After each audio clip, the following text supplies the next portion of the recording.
নমস্কার। সাহিত্যের মণিমাণিক্যগুলি অনুষ্ঠানে গল্প বলার কথক ঠাকুর অডিও বুক ইউটিউব চ্যানেলে আজ শোনাব একনিষ্ঠ সন্ন্যাসী প্রখ্যাত লেখক তারা প্রণব ব্রহ্মচারী রচিত একটি অদ্ভুত গল্প। এই গল্পটি ওনার আজও যা ঘটে গ্রন্থ থেকে নিয়েছি। গল্পটির নাম আমিই দিয়েছি, সঙ্গিনী। শুরু করছি তারা প্রণব ব্রহ্মচারী রচিত সঙ্গিনী।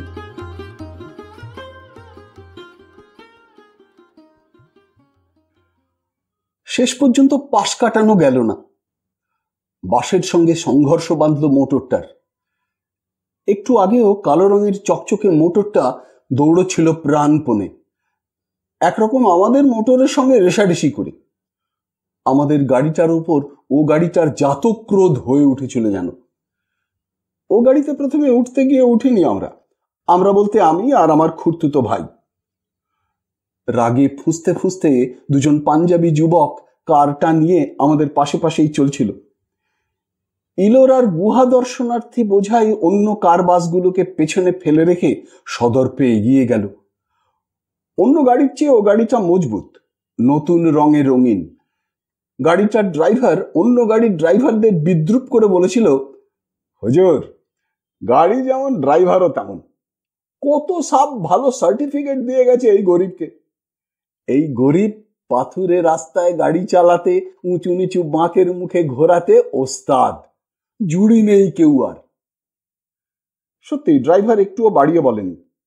তার গাড়ি চালানোর কায়দায় আর গতি বাড়ানোয় বুঝতে পেরেছিলাম আমরা। কিন্তু এহেন চালকও ঠিক মতো চালাতে পারল না শেষ বাসটার সামনে এসে। বাসের ধাক্কা সামলাতে না পেরে উল্টে বেরিয়ে পড়ল রাস্তার এদিকে ওদিকে। গাড়িটা আগুন হয়ে জ্বলতে লাগলো দাউ দাউ করে। অন্য গাড়ির যাত্রীরা তুলল আহতদের, সেবা শুশ্রূষা করলো সকলে মিলে। ভাগ্যক্রমে কারো গুরুতর আঘাত লাগেনি ওদের মধ্যে। আমার চোখে চোখ পড়তে পাঞ্জাবি যুবক দুজন লজ্জায় মাথা নিচু করল। আমাদের পাশ দিয়ে যাবার সময় হাততালি দিয়ে হেসে উঠেছিল একজন, আর একজন মুখ বাড়িয়ে চিৎকার করে বলেছিল, শাম তক আপ লোগ চালিয়ে, হাম লোগ বাপাস আয়েঙ্গে তব ভি চলেঙ্গে। সন্ধে অবধি আমরা চলতে থাকবো, ওরা ফিরে আসবার পথেও দেখবে আমরা চলেছি। কথা যা বলেছে ছোকরা দেখছিও তাই। ভুল করলুম অন্যের কথা শুনে। গাড়ির যা মন্থর গতি, হেঁটে যাওয়াই ভালো। নতুন গাড়ি ছেড়ে দিয়ে ভাঙা ঝরঝরে গাড়িতে উঠে কি আহাম্মকি না করেছি। ক্ষোভ হতে লাগলো সরোজা আম্মার ওপর। উনি নিজেই গাড়িতে উঠতে গিয়ে থমকে দাঁড়িয়ে পড়েছিলেন প্রথমে। নিজের ডান পাশ বাঁ পাশ দেখছিলেন বারবার, কাকে যেন দেখবার চেষ্টা করছিলেন। ওর ছেলে আর ছেলের বউ পিছনে দাঁড়িয়েছিল চুপচাপ। প্রথমে ভেবেছিলাম ছেলে বউকেই খুঁজছেন বুঝি মহিলা, কিন্তু ওদের নির্বিকার অবস্থা দেখে বুঝলুম ধারণাটা ঠিক নয়। তবে মহিলার এরকম আচরণে কৌতুক বোধ না করে আশ্চর্য হয়ে গেলুম। কারে উঠলেন না উনি, ছেলে বউকে নিয়ে অন্য কারের সামনে গিয়ে দাঁড়ালেন। আগের মতো দুপাশ দেখলেন ভালো করে, তারপর ছেলে বউকে উঠতে আদেশ দিয়ে হাসি মুখে নিজে উঠলেন। আমরাই ভাড়া নেব খালি গাড়িটা স্থির করলুম। উঠতে যাচ্ছি, বারণ করলেন। জোর হাতে অনুরোধ করে অন্য গাড়িতে যেতে বললেন মহিলা। বারণের হেতু বুঝলাম না। ওর বারণ মানতে মন সায় দিচ্ছিল না যদিও, তবুও অনুরোধটা ঠেলে ফেলতে পারলুম না কিছুতেই। ভদ্রতায় বাঁধতে লাগলো। সরোজ আম্মার সঙ্গে আমার আলাপ হয় দৌলতাবাদের ফোর্ট দেখতে গিয়ে। উনিও আমাদের মতো দেশ ভ্রমণে বেরিয়েছেন। শুভ্রকেশী আম্মার রূপলি চুল ফুরফুরে হাওয়ায় এলোমেলো হয়ে উড়ছে। যত মাথার কাপড় খসে খসে পড়তে চাইছে, উনি তত সামনের দিকে টেনে দিচ্ছেন। নিরাভরণা আম্মার সলজ্জ ভাবটায় আত্মসম্ভ্রম ফুটে উঠেছিল। ভারী সুন্দর দেখাচ্ছিল ওকে। এককালে বেশ সুশ্রী ছিলেন উনি। 54 চললেও 44 মনে হয় নিটোল শরীর দেখে।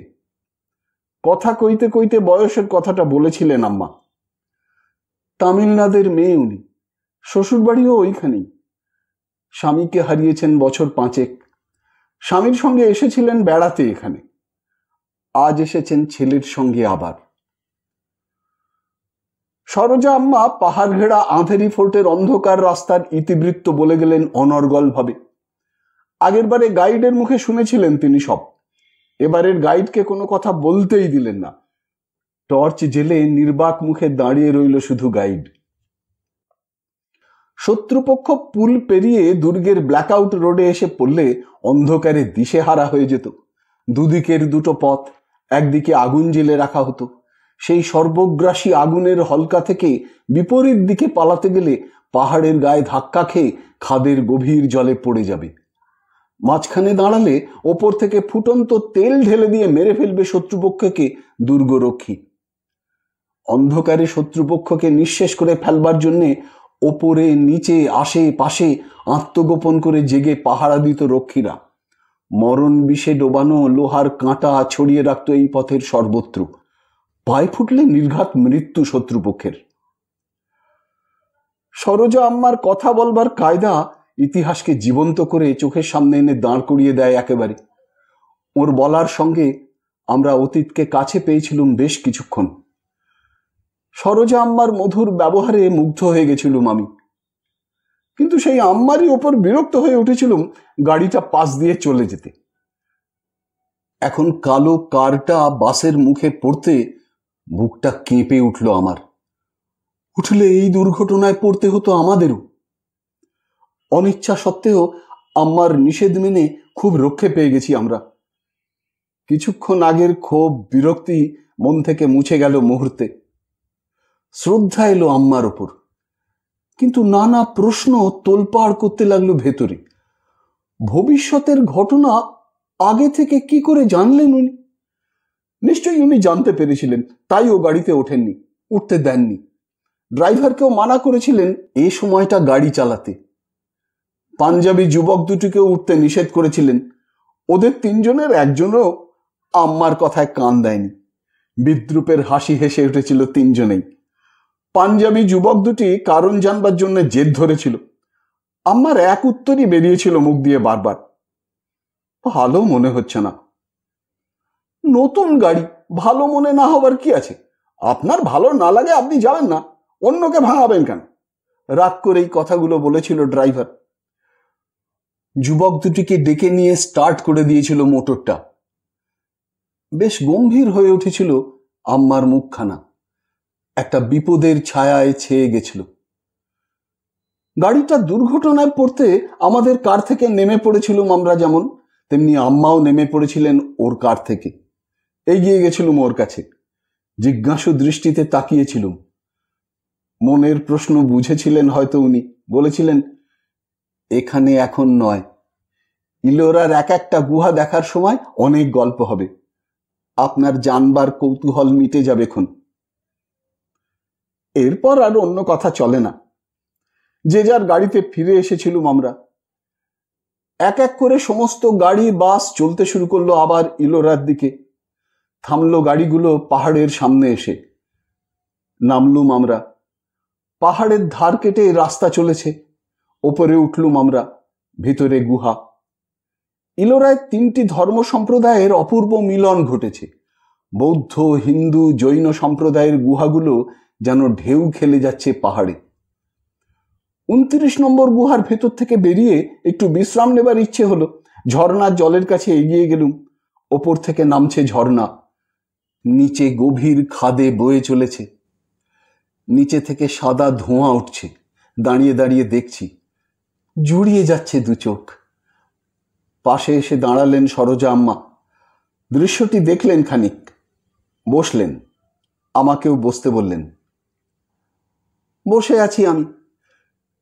নিজের ডান পাশটায় একভাবে কি যেন দেখছেন আম্মা। আমার কিন্তু এরকম চুপচাপ বসে থাকা মোটেই ভালো লাগছে না। আম্মার দূরদৃষ্টির ব্যাপারটা জানবার আগ্রহ বেড়েই চলেছে। মুখ ফুটে জিজ্ঞেস করতেও ভরসা হচ্ছে না।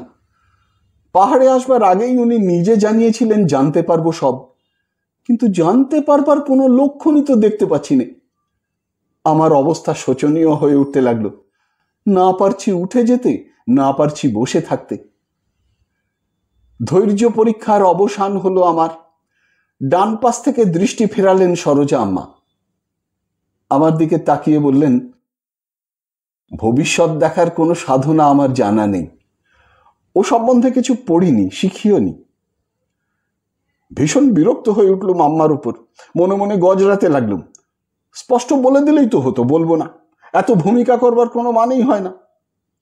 নমস্কার করে ভদ্রতা বজায় রেখে উঠে পড়বো ভাবছি। বলতে শুরু করলেন আম্মা তাঁর দূরদৃষ্টির আদি কথা। ভবিষ্যৎ দেখার ইতিহাসটা আমার অদ্ভুত ধরনের। তখন আমি 11-12 বছরের মেয়ে। দিন রাত দৌড়ঝাঁপ আর দুরন্তপনা করতে ভালোবাসতুম খুব। ঘর বার সকলেই উত্তক্ত হয়ে উঠত আমার দুষ্টুমির জ্বালায়। বাবা ছাড়া কেউই দু চোখে দেখতে পারত না আমায়। বাবা বলতেন সকলকে, এই মেয়ে দেখবে বড় হলে ঠান্ডা হয়ে যাবে। মা মন্তব্য করতেন, আর একটু আশকারা দিলে মেয়ে যে একেবারে সাক্ষাৎ লক্ষ্মী ঠাকুরুন হবে তা তো দিব্য চোখে দেখতে পাচ্ছি। মায়ের কথায় হেসে উঠত বাড়ির সকলে। আমি আড়াল থেকে দাঁড়িয়ে সব লক্ষ্য করতুম, সব শুনতুম। বাবার হেনস্তায় কান্না আসত। দুষ্টুমি করব না প্রতিজ্ঞা করতুম, কিন্তু দুষ্টুমি না করে থাকতে পারতাম না কিছুতেই। শত চেষ্টা করে যে দুষ্টুমি বন্ধ করতে পারিনি আমি কোনোদিনও, সেই দুষ্টুমি বন্ধ হয়ে গেল আপনা হতেই। বাবার জন্যে। অসুস্থ হয়ে পড়লেন বাবা। সিরোসিস অফ লিভারের অসুখে মরণাপন্ন হয়ে পড়লেন। ডাক্তার বৈদ্যরা জীবনের আশা ত্যাগ করলেন। বাবার জন্য ঠাকুর ঘরে মাথা খুঁড়ে খুঁড়ে ক্ষতবিক্ষত করে ফেলেছিলেন মা। মুখের হাসি মিলিয়ে গেছিল একেবারে মায়ের। মুখের দিকে তাকালে জল ভরা চোখ ছাড়া আর কিছুই নজরে পড়ত না আমার। একলা ঘরে দরজা বন্ধ করে কেঁদে বুক ভাসাতুম।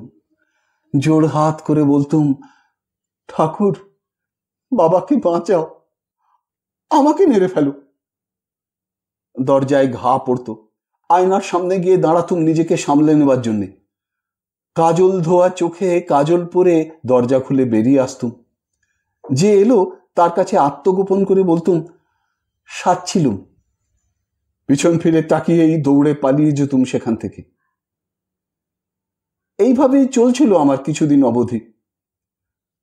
ডাক্তারেরা ঘোষণা করলেন, সামনের অমাবস্যার টালটা আর সামলাতে পারবেন না বাবা। কথাটা শোনবার পর যেন কেমন হয়ে গেলুম আমি। বুক ফাটা কান্না বেরিয়ে আসতে চাইছি, পারছে না। চিৎকার করে বলতে ইচ্ছে করছে, বাবা মরতে পারে না, মরবে না, মরবে না। পারলুম না চিৎকার করে কোনো কথা বলতে। গলাটা যেন শক্ত হাতে কে চেপে ধরেছে। দম বন্ধ হয়ে আসবে বুঝি আমার এক্ষুনি। দাঁড়িয়ে থাকতে পারলুম না আমি। নিজের অগোচরেই চলে এলুম আমি বাবার ঘরের দরজার সামনে। বাবার চতুর্দিকে ঘিরে রয়েছে আত্মীয় স্বজনেরা, সকলেই নির্বাক। কেবল কুলপুরোহিত কানের কাছে মুখ নিয়ে এসে মৃদুস্বরে বলে চলেছেন ইষ্ট নাম। বাবার মাথার দিকে তাকাতেই হতভম্ব হয়ে গেলুম আমি। আমি দাঁড়িয়ে আছি সেখানে। নিজের দিকে তাকালুম। দরজার সামনে আগের মতোই ঠিক দাঁড়িয়ে আছি, এ বিষয়ে নিঃসন্দেহ। বাবার মাথার কাছে কোনো আয়না নেই। তবে ও কে? হুবহু আমারই মতো। দুদিক দেখতে দেখতে নিজেকে ভুলে যেতে লাগলুম আমি। কখন যে নিজের সম্পূর্ণ অস্তিত্ব হারিয়ে ফেলেছিলুম জানি নে। কখন যে বেহুঁশ হয়ে পড়েছিলুম তাও মনে নেই। জ্ঞান হয়ে দেখেছিলুম মায়ের কোলে মাথা দিয়ে শুয়ে আছি। মায়ের মুখেই শুনেছিলুম বাবা ভালো আছেন। ভেবেছিলুম সান্ত্বনা। বাবার কাছে গিয়ে দেখেছিলুম সত্যিই ভালো। হেসে হাত নেড়ে বসিয়েছিলেন আমায়। বাবা সুস্থ হয়ে উঠতে লাগলেন ক্রমে। কিন্তু আশ্চর্য, অমাবস্যায় আমার দ্বিতীয় রূপ দেখার পর থেকে আমি যেন সর্বক্ষণের সঙ্গিনী পেয়েছিলুম একজনকে। সে আমার দ্বিতীয় রূপ। আমি চলেছি, সে চলেছে আমার পাশে পাশে, বেশ অনুভব করছি। আমি বসছি, উঠছি, শুচ্ছি, সেও সঙ্গে সঙ্গে বসছে, উঠছে, শুচ্ছে। এসব কথা আমি বলেছি অনেককে, কেউ বিশ্বাস করেনি, করতে চায়নি, হেসে উড়িয়ে দিয়েছে।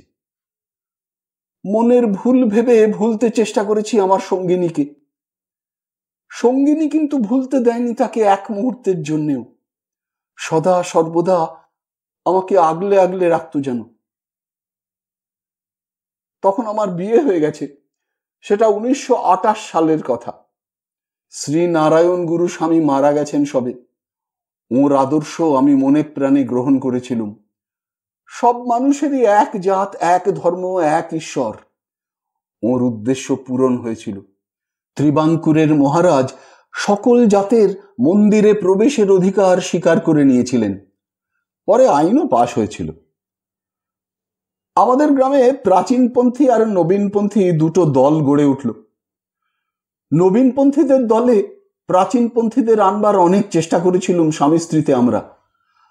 আমাদের চেষ্টায় বাধা দিয়েছিলেন নানা রকমে প্রাচীনপন্থীরা।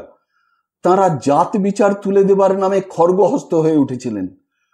অজাত কুজাতদের মন্দিরের ধারে কাছে আসতে দেবেন না প্রাণ থাকতে।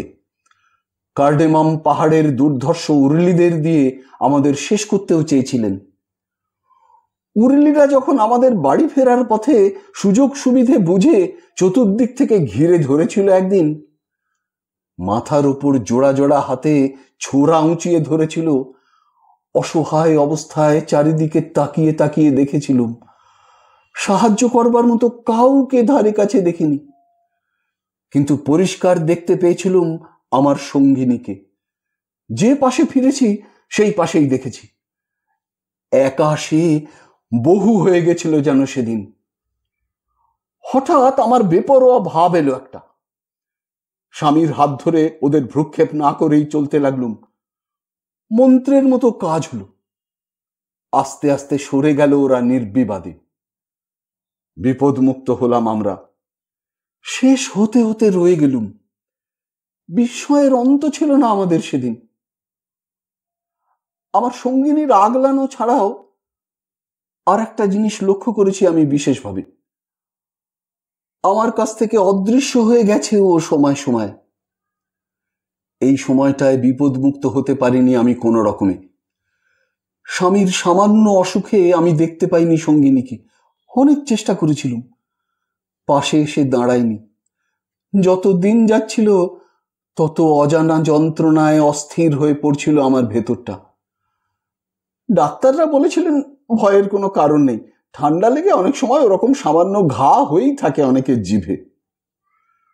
একলা ঘরে বসে পাগলের মতো ডেকেছি কতদিন সঙ্গিনীকে, নি ইঙ্গে ওয়া, নি ইয়ে ওয়ারা মাঠে, তুমি এসো, কেন তুমি আসছো না?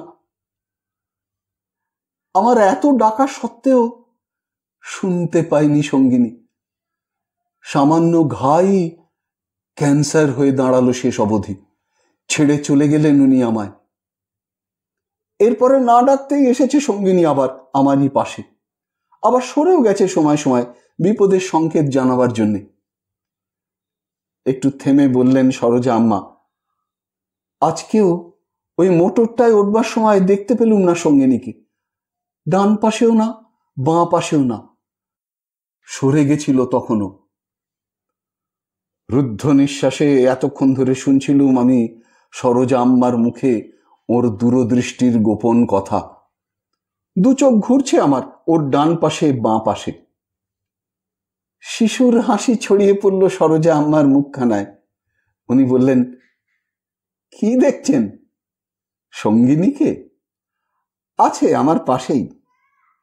আমি ছাড়া ওকে আর কেউ দেখতে পাইনি আজ পর্যন্ত।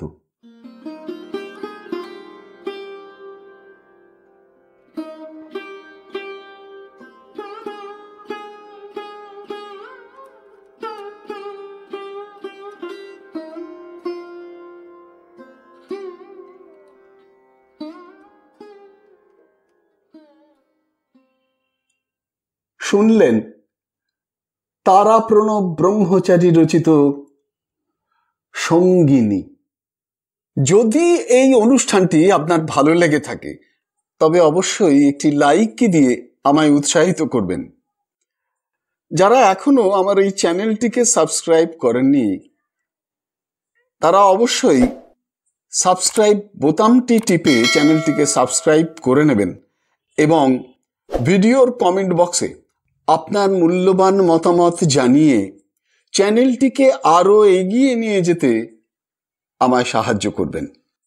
ভালো থাকুন, পাশে থাকুন, সুস্থ থাকুন আর শুনতে থাকুন সাহিত্যের মণিমাণিক্যগুলি অনুষ্ঠানটি।